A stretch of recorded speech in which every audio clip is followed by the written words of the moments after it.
Shalom à tous et à toutes, bienvenue dans cette nouvelle perle de Rabbi Yaakov Abichasera.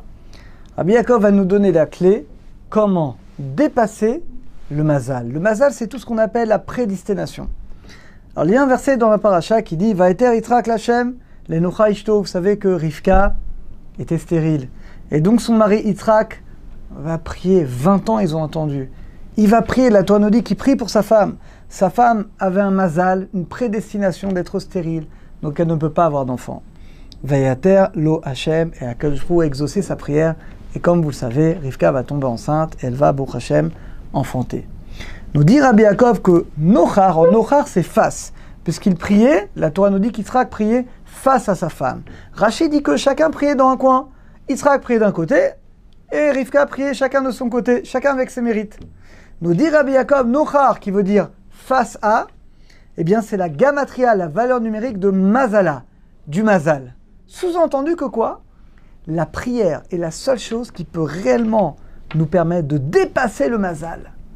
On sait que la Gemara nous dit à la fin de Shabbat que 3 choses ne dépendent pas des mérites de l'homme, mais du mazal. C'est déjà décidé avant même notre naissance. La Gemara dit la vie, la mort, à quel âge on part de ce monde, c'est déjà décidé. La femme, les enfants, c'est déjà décidé. Maisonner, la parnassa, ces 3 choses, dit la Gemara, sont déjà décidées avant même notre naissance. Alors vous allez me dire, mais c'est terrible. Alors dans ce cas-là, on dit que El Mazal Israël. La Gemara pose la question. De l'autre côté, on dit qu'il n'y a pas de Mazal, il n'y a pas de prédestination pour Israël. Alors Tosfot là-bas, il dit que, en réalité, c'est faux. Tout le monde a un Mazal. Chaque personne, juif ou pas juive, chaque personne a un Mazal. Mais le juif, il a la particularité de pouvoir dépasser son mazal, à travers quoi? À travers la prière, c'est ce que nous apprend Rabbi Yaakov, et à travers un grand mérite. Alors c'est quoi ce grand mérite? La Gemara raconte par Tosfot, ramène l'histoire de la fille de Rabbi Akiba. La fille de Rabbi Akiba avait un mazal de mourir le jour de son mariage.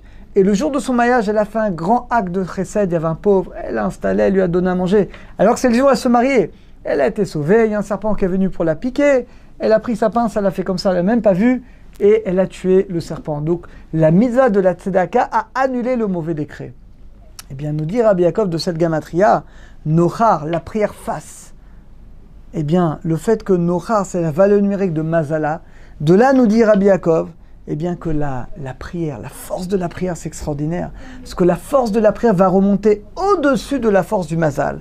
C'est-à-dire que le Mazal, finalement, c'est une force qui est très élevée au-dessus des sphirotes, qui est entre guillemets, qui va entraîner notre prédestination dans ces 3 choses. Eh bien, la prière a la force de monter au-delà et de pouvoir changer les choses. C'est-à-dire concrètement, si quelqu'un, lo alénou, il doit partir de ce monde jeune, ou si quelqu'un, lo alénou, des problèmes prévus dans son mariage, dans ses enfants, dans sa parnassa, ça, c'est sans mérite. Mais le mérite de la prière, quelqu'un qui prie vraiment, qui prie de tout son cœur, eh bien ça a la force d'annuler tous les mauvais décrets. On le voit effectivement, Rivka était stérile. Par le mérite de la prière d'Yitzhak, il a pu annuler le décret. Et finalement, Rivka va enfanter, vous le savez, Esav, mais surtout Yaakov Avinu. Donc, Bezat Hashem, qu'on ait le mérite de prier de toutes nos forces et qu'on ait le mérite de voir comme Yitzhak que par le mérite de la prière, on peut tout annuler. Même les choses qui étaient prédestinées avant même qu'on naisse, on peut tout annuler pour le bien alors qu'on ait le mérite de tout annuler et que ça se transforme en bien pour nous et pour tout le klal Israël. À très bientôt à tous et à toutes.